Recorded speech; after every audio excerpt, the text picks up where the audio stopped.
สำบายดีพี่น้องสำบายดีFCทุกคนพ่อกันยามแรงๆพี่น้องมื้อนี้บ่ได้ลงคุดละหัวพักพรกับบ่ได้พักพรดอกมาตัดไม้ซะก่อนตัดไม้สร้างไฟเนาะที่เฮาปลูกไว้สิตัดลงไปเฮ็ดละหัวนั่นแหละพี่น้องตัดลงไปเฮ็ด5หัวเป็นละหัวสิตอกไม้สร้างไฟใส่ทั้งเทิงมันให้มันแข็งเด้ตัดวังเที่ยงนี่เนาะได้30 ลำแล้วตัดก่อนออกแล้วก็ก่อนนั้นตัดมาไว้จาก2-3 มื้อก็สิได้ลงไปตอกพี่น้องเลยตอกอยู่พุ่นแล้วพักขุดละหัวแต่มาตัดใหม่ซ้ำบ่ได้พัก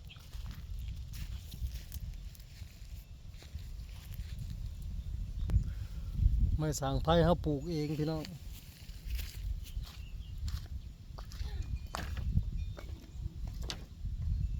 สบายดีพี่น้อง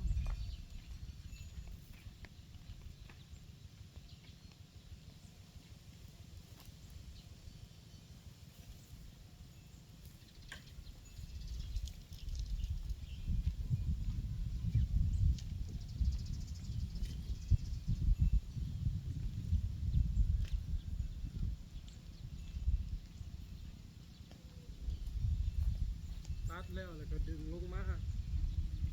วก็ซ้อมพี่น้องซ้อมเอางามันออก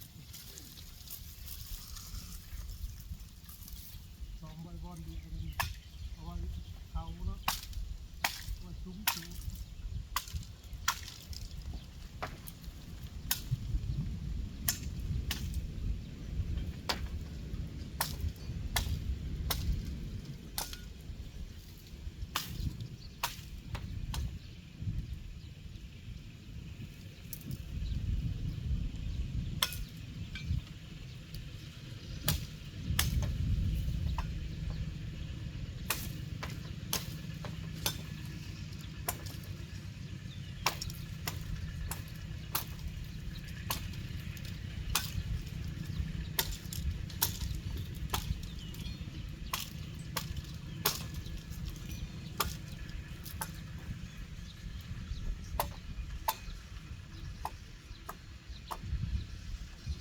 ที่ได้แต่ละอย่างต้องอดทน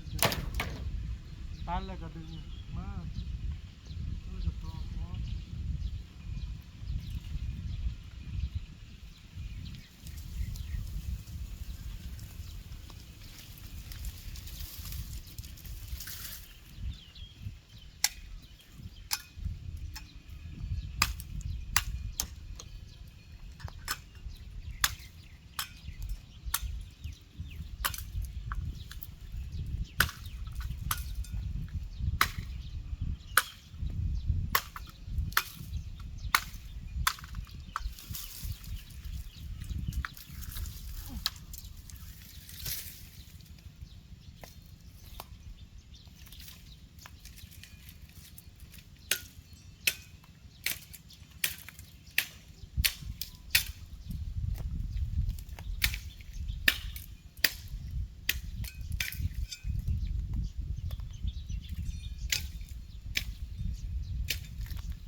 พ้นบ่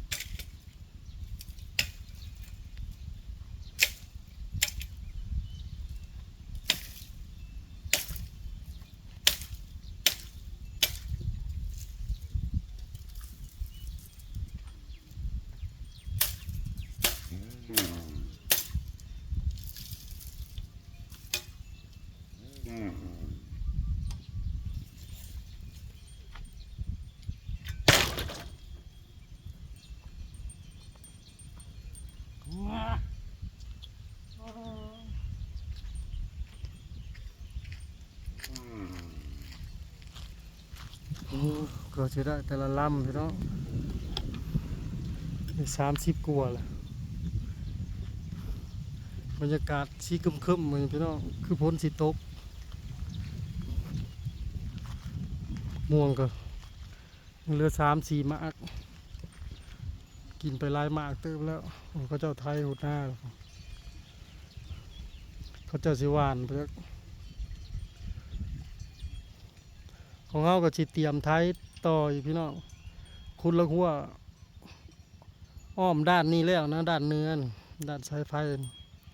แล้วก็สิไทยนะไทยมันแห้งแล้วก็สิหวานทุกเคยเขามากินอยู่ในสวนเลยห้องเขามา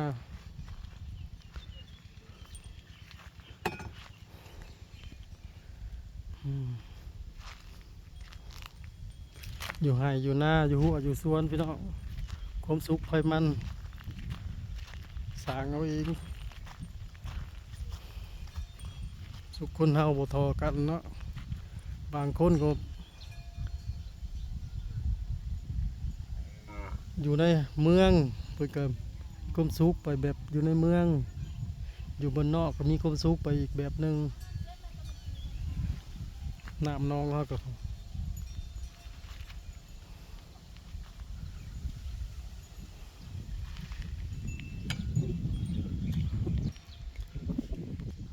ตัวพี่น้องสบายดีเด้อพี่น้องบริภาคเลยบ่นี่ตัดอยู่ในเดินจากคลองแต่ว่ากับเมื่อยคือกันอยู่พี่น้องแต่สู้อดทนเพื่อสิได้แต่ละอันเนาะตัดเลยก็ลากลงมาซ้อมเอาใบมันออกซ้อมเอางามันออกเพื่อสิลงไปตอกใส่คานทั้งเทิงมันน่ะให้มันแข็งดิพี่น้องและ2 อัน3 คานทั้งลุ่มน่ะสิใส่น้ำหมักจับอันหนึ่งอยู่พื้น2 อันสิใส่ลวดไฟป่ะสิบ่ได้เสียบไฟดอกเก็บภาพไปเพียงสำนี้พี่น้องพอกันกินหนาสบายดี